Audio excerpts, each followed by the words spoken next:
আজকে আমরা শ্রেণী পঞ্চম বিষয় প্রাথমিক গণিত অনুশীলনী 7 এর ক এর 13 নং অঙ্কটি সমাধান করছি। একটু খেয়াল করো সবাই। বলছে একটি গাড়ি 2.5 ঘন্টায় 114.5 কিলোমিটার যায়। গাড়িটি 1 ঘন্টায় কত কিলোমিটার যায়? আমাদের প্রশ্ন করা হয়েছে গাড়িটি 1 ঘন্টায় কত কিলোমিটার যায়। আচ্ছা, 2.5 ঘন্টায় 114.5 কিলোমিটার গেলে 1 ঘন্টায় বেশি যাবে না কম যাবে? তাহলে কি করতে হবে? ভাগ। অর্থাৎ আমরা এটি ভাগ করলে আমাদের 1 ঘন্টায় গাড়িটি কত কিলোমিটার যায় সেটি আমরা বের করে ফেলতে পারবো। একটু সবাই মনোযোগ দাও। তাহলে প্রথমে লিখছি একটি গাড়ি কমা দিয়ে নিচে লেখো 2.5 ঘন্টায় যায় 114.5 কিলোমিটার। কিমি মানে কি? কিলোমিটার। সুতরাং 1 ঘন্টায় যায় কত? 114.5 গুণ না ভাগ? কি ভাগ হবে কেমন? কারণ এর মান বের করতে চাইলে ভাগ করতে হয়।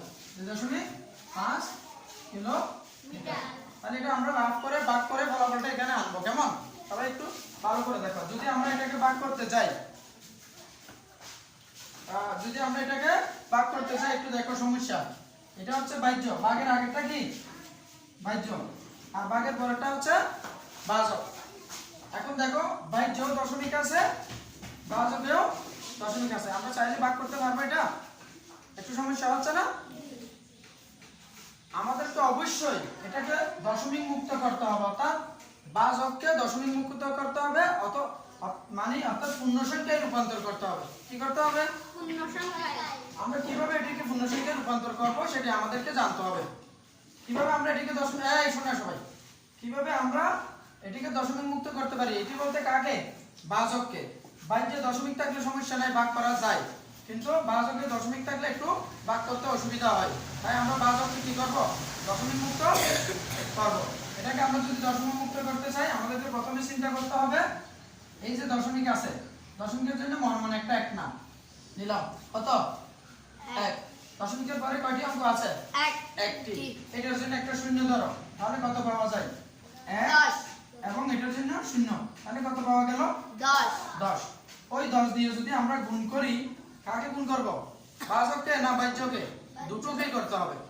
ভাজ্য এবং ভাজক দুটোকে যদি আমরা গুণ করি দশমিক মুক্ত, অর্থাৎ একটা পূর্ণ সংখ্যা আমরা পাবো। আমাদের এটা তো দশমিক মুক্ত হয়ে যাবে। আমরা জানি যে 10 দিয়ে গুণ করলে কি হয়? দশমিক 1 ঘর পরে চলে যায়, অর্থাৎ ডানে চলে যায়। ঠিক আছে? তাহলে এটা যদি এখানে এসে যায় 10 দিয়ে গুণ করলে এটাটা এখানে এসে গেলে এই দুটি সংখ্যা কি হবে? পূর্ণ সংখ্যায় রূপান্তর হবে, আর ভগ্নাংশ থাকবে না। তাহলে আমরা একটু করি। 114.5 ভাগ গুণ 10 ভাগ 2.5 গুণ কত? 10।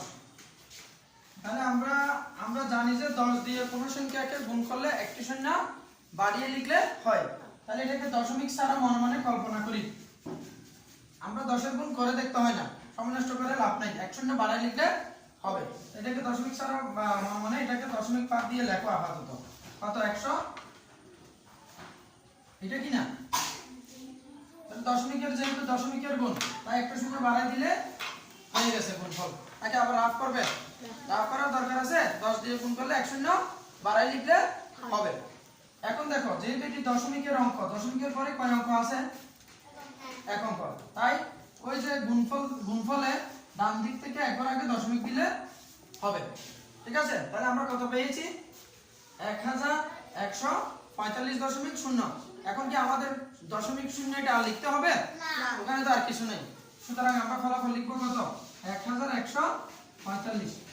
তাহলে এই সেটটা করলাম। ঠিক একইভাবে এটাকে ভাগ করতেছি। দেখো এখানে 2.5 আছে না? কত দিয়ে গুণ করতে হবে? 10 দিয়ে। তাহলে আমরা জানি যে 10 দিয়ে গুণ করলে এক শূন্য কি হয়? বাড়ে। তাহলে এটাকে দশমিক ছাড়া লিখবে একটা শূন্য বাড়াই দিলে আর তোমাদের রাফ করতে হবে না, কারণ রাফ করলেও ঠিক একই ফলাফল আসবে। এবার যেহেতু এটা দশমিকের অঙ্ক, আমাদের গুণফলে কি করতে হয়? দশমিকটা বসাতে হয়। কিভাবে বসাই? দশমিকের পরে কয় অঙ্ক আছে? এক অঙ্ক। বড় করে বলো। দশমিকের পরে কয় অঙ্ক আছে? তাহলে ডান দিক থেকে কয় অঙ্ক আগে? দশমিক। তাহলে এখানেও কি পাওয়া গেছে?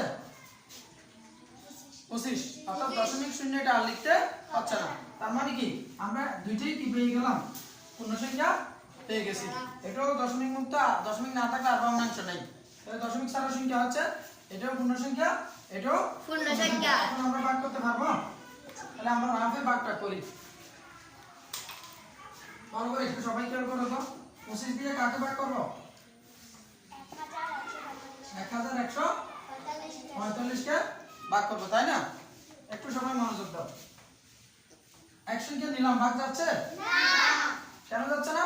এটা ভাজক অপেক্ষা ছোট হচ্ছে। আরেকটা নিলাম, কত হইলো? 1 10 11 11 25 অপেক্ষা ছোট, ভাগ করতে পারছি না, তাই আরো একটা সংখ্যা নিলাম, কত হইলো? 114 114 যেহেতু 25 অপেক্ষা বড়, তাহলে আমরা ভাগ করতে পারবো। কয়বার যাচ্ছে? 25 একবার নিলে 25, দুইবার নিলে 50, তিনবার নিলে 75, চারবার নিলে 100, পাঁচবার নিলে 125 হয়ে যায়, যা 114 অপেক্ষা বড়। তাই আমরা কয়বার নিতে পারি? চারবার। চারবার নিলাম, চারবার। যতবার নিবে সেটা উপরে বসবে, তাহলে কত হয়? 100। আর কত বিয়োগ? একবার ভাগ করলে একবার বিয়োগ করে ফেলবে, কেমন? তাহলে বিয়োগ করি 4, এদিকে আছে 1। এবার কি করব? ওই 5টাকে নামাবো, যেটি বাইরে আমরা নিলাম না, এবার এটা নিলাম। কত হইলো? 145। 145 এর ভিতরে 25 কয়বার যায়? আমরা 4 বার পর্যন্ত 100 পাইছি। 5 বার নিলে 125 হয়, 6 বার নিলে কত হয়? 150। কিন্তু আমরা 150 নিতে পারছি না, কারণ কি আমাদের আছে কত? 145। আমরা ভাগ করছি 145 কে, সুতরাং কয়বার নিব? 5 বার। তাহলে 5 বারে কত হয়? 125। তাহলে 5 এবার বিয়োগ করি। 5 থেকে 5 চলে গেলে কত? 0। 4 থেকে 2 চলে গেলে 2। এখন এটা যেহেতু দশমিকের ভাগ, এখানে আমরা ভাগ শেষ রাখতে পারবো না। এখন আমরা এই ভাগটাকে কিভাবে ভাগ শেষ মুক্ত করব? একটু সবাই মনোযোগ দাও। এরকম যদি হয় কখনো ভাগ শেষ থেকে যায়, তাহলে আমরা আরো কাজ করতে পারবো। কিভাবে করব? একটা দশমিক নিব। কি নিব? দশমিক দিয়ে একটা শূন্য দিলাম। এই মানের কোনো পরিবর্তন হয়েছে না, অর্থাৎ 1145টা কি বাড়ছে না? দশমিক দিয়ে শূন্য দিলে কখনো মানের পরিবর্তন হবে না, অর্থাৎ সংখ্যাটা একই থাকবে। হ্যাঁ, যদি আমরা দশমিক ছাড়া দিই এটা 11450 হয়ে যাবে। দশমিক ছাড়া দেওয়া যাবে না। দশমিক দিয়ে তুমি চাইলে যতগুলো শূন্য নিতে তোমার প্রয়োজন হয় নিতে পারবে। এবার আমি শূন্যটাকে এখানে নামাইলাম। আচ্ছা, দশমিকের পরের কোনো অঙ্ক যদি নামাই, তাহলে আমাদের ভাগফলে কি করতে হয়? একটি শূন্য বসাতে হয় না, একটি দশমিক বসিয়ে ফেলতে, ওই দশমিকটা বসিয়ে ফেলতে হয়। বুঝাইতে পারছি? অর্থাৎ দশমিকের পরের অঙ্ক যদি আমরা নামাই, তাহলে আমাদেরকে অবশ্যই ভাগফলে কি বসাতে হবে? দশমিক বসাতে হবে। এবার এখানে কত আছে? 200। কত? 200 এর মধ্যে আমার 25 কয়বার যাচ্ছে? 8 বার। 8 বার। 4 25 100, এটা ডবল করলে 8 25 200। তাহলে 8 25 কত হইলো? 200। এবার কি ভাগ শেষ আছে? 200 থেকে 200 বাদ দিলে কি হয়ে গেল? 0। তাহলে আমাদের যে দশমিকের অঙ্কে আমরা এভাবে ভাগ শেষ রাখবো না।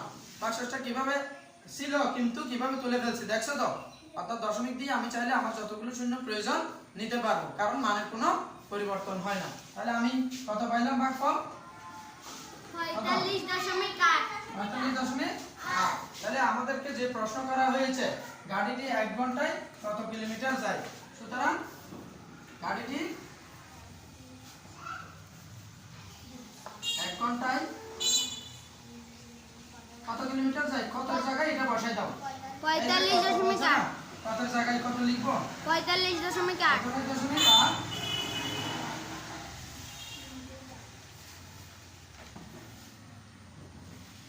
কিলোমিটার যায়। উত্তর দেওয়া গেছে? আর এখানে লিখবে সবগুলোতে কি লিখবে? কিমি। মিটার। Kilometre. একটা বিষয় খেয়াল করো, এই যে আমরা রাফ করছি এটা কেটে দেওয়ার দরকার নেই, জাস্ট একটু কি লিখে দেব? রাফ। টেনে দিয়ে রাফ লিখে দেব। কি লিখবো? রা রাফ লিখো। তোমরা কি এখন বুঝছো? তাই আমরা আরেকটু বুঝাই দিচ্ছি, শেষ করতেছি, একটু খেয়াল করো সবাই। আবার একবার বুঝাচ্ছি। একটি গাড়ি 2.5 ঘন্টায় 114.5 কিলোমিটার যায়। গাড়িটি 1 ঘন্টায় কত যায়? আমাদেরকে এই প্রশ্ন করা হয়েছে, 1 ঘন্টায় কত যাবে। তাহলে আমরা 1 ঘন্টায় কিভাবে বের করতে পারি? ভাগ করে, যেহেতু 2.5 ঘন্টায় এত যায়, তাহলে 1 ঘন্টায় তো আর এত যেতে পারবে না, অর্থাৎ কম যাবে।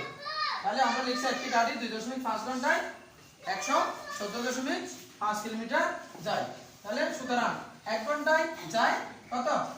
114.5 বা কত? 2.5। তোমরা চাইলে এগুলো লিখেও দিতে পারবে, ঘন্টায় যায় এটা, কেমন?